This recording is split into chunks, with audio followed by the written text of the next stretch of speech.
Good morning, everyone. It's the end of another week at City Hall. As I do each weekend, I provide you with some information about the things that have happened throughout this week and give you some update on things that we might expect to be happening in the week to come. As you may have heard, the circumstances surrounding border crossing will be changing as of April 1st. The Canadian Health Ministry has decided to remove the testing requirement to enter into Canada.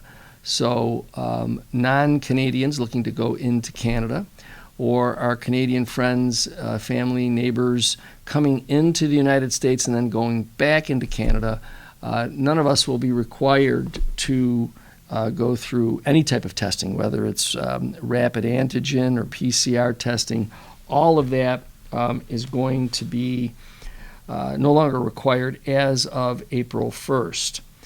Fully vaccinated travelers entering Canada need only provide proof of vaccination.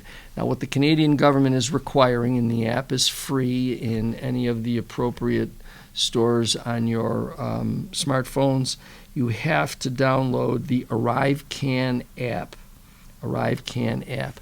Once you do that, you'll be able to upload or input information regarding your vaccination status, and then that'll be what will be expected of you as you enter into Canada.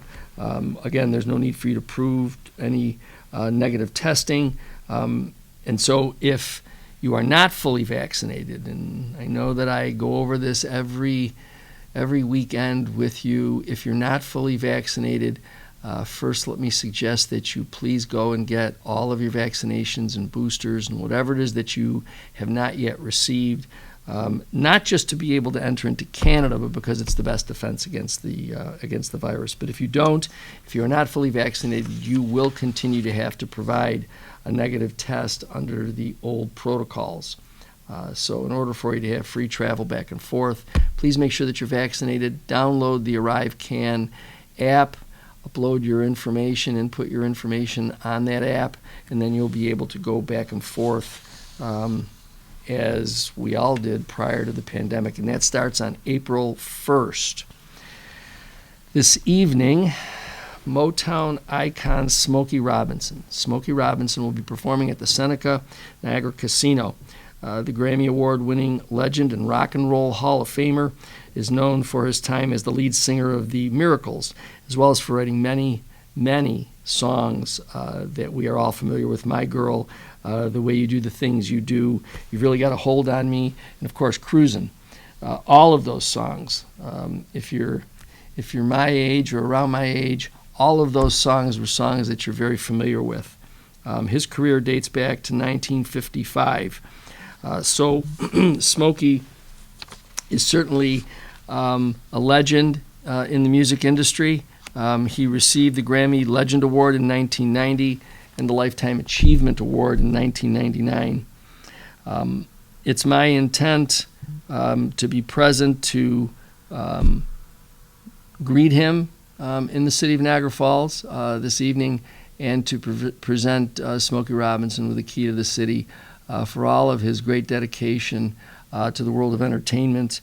And I think that it's important to recognize that he's taken the time to come and visit us here in the city of Niagara Falls and to perform for us here. So the concert will start this evening at 8 p.m., and I'm looking forward to an opportunity to welcome him to our city. Speaking about our city, yesterday, St. Patrick's Day, was the celebration of the city's 130th birthday. March 17th, 1892, the bill officially making Niagara Falls a city was signed.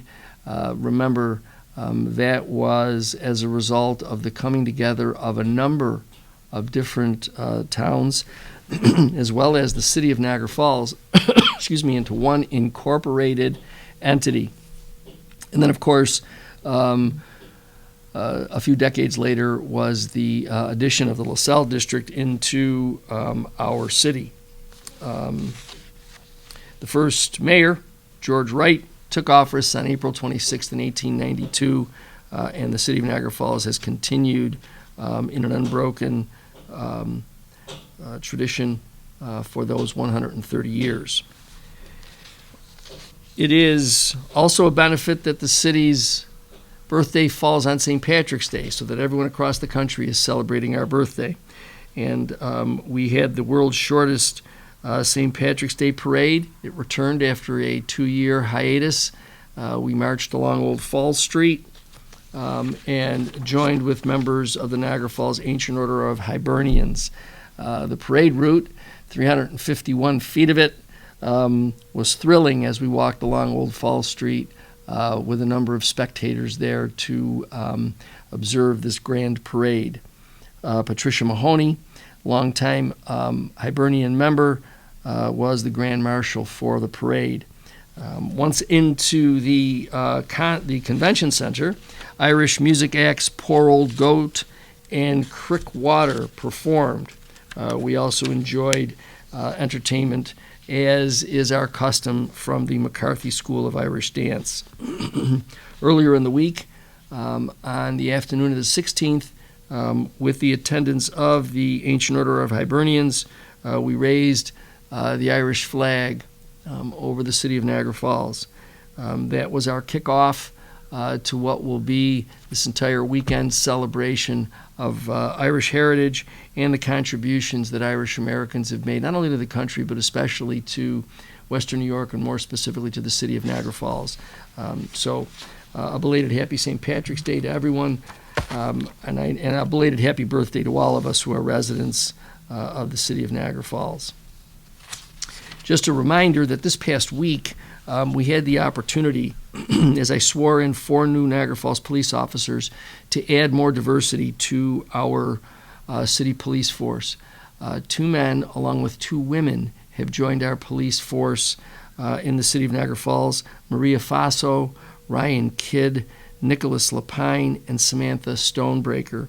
They are starting their training at the Law Enforcement Academy this past Monday out at Community College, and so we certainly welcome them to the city police force. We also had the opportunity a little more than a week ago to welcome 8 additional officers to the police department. Again, a tribute to diversity, both in terms of gender and of race. Our city police department is working very hard to become more diverse. When officers are representative of the people living in the community that they serve, they're better able to be in tune with the issues confronting our community. I want to congratulate these 4 new recruits and welcome them to our police department, and I want to thank them as well for their service. As you know, before we know it, yesterday certainly was a precursor to it in terms of the temperatures and the weather, but summer will be here soon. I know that some days that may seem hard to believe, but it will be. The city is prepared to invest over $1 million in the repair and revamping of our city pools. We are also going to be starting a project to remove the current wading pool at Center Avenue and put in a splash pad, a much more modern opportunity for our children to enjoy some water fun. However, in order for us to do that, we can only do that if, in fact, we have park attendants and lifeguards.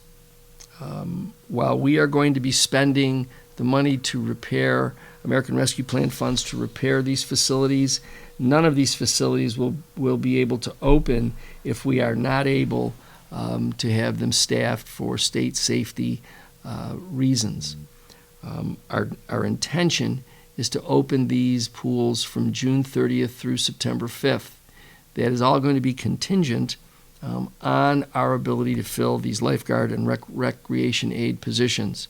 The jobs are open to all city residents who are 16 years or older. The shifts for work will be available from Thursday through Sunday, 10 a.m. until 4 p.m. If you have no experience as a lifeguard, but you do have some general swimming experience and you want to apply for the lifeguard training, it would require the payment of a $50 certification fee for the training course. If you're going to do that, you're going to make the check payable to the city controller and put in the notes section lifeguard fee. If you complete the lifeguard course and become hired by the city of Niagara Falls for these positions, that $50 will be returned to you from the city. Lifeguards that are hired will be paid $15 an hour. Recreation aides will be paid $13.25 per hour. It's an opportunity for you to serve in the community, serve in the summer, serve in a fun place, help your friends and your neighbors and their families enjoy some summer fun. So you'll find a link to the application at the city's website, niagarafallsusa.org. If you scroll to the bottom of the page, you'll see a heading for job openings on the left side. You can click that heading, and there you will find the job application.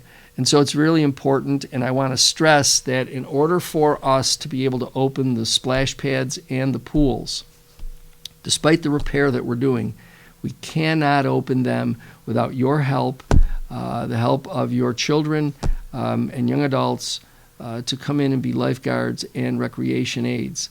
It's a great opportunity for you to do some community service, get paid for it, work out in the sun, as well as to contribute to the quality of life in your community. So I'm urging families who have young people in their family who are 16 years and older, as well as all of you out there who are 16 years and up, to please consider applying for these positions so that we can appropriately staff these locations and open them up for use by the community.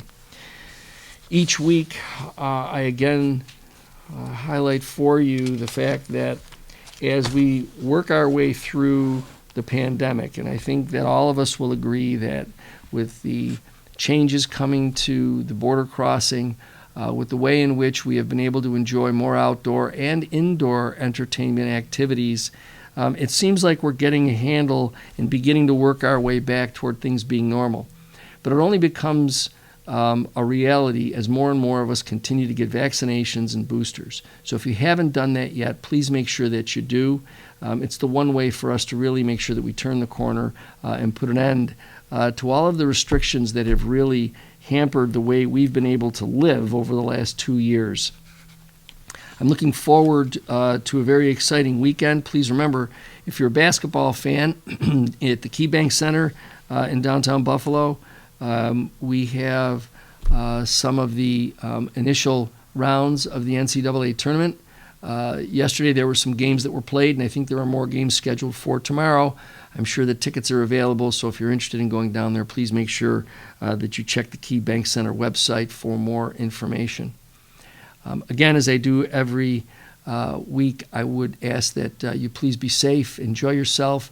It's expected to be a relatively calm weekend, so if you're going to get out and enjoy all that the City of Niagara Falls has to offer, just ask you to please be safe, and I look forward to talking to you again next week.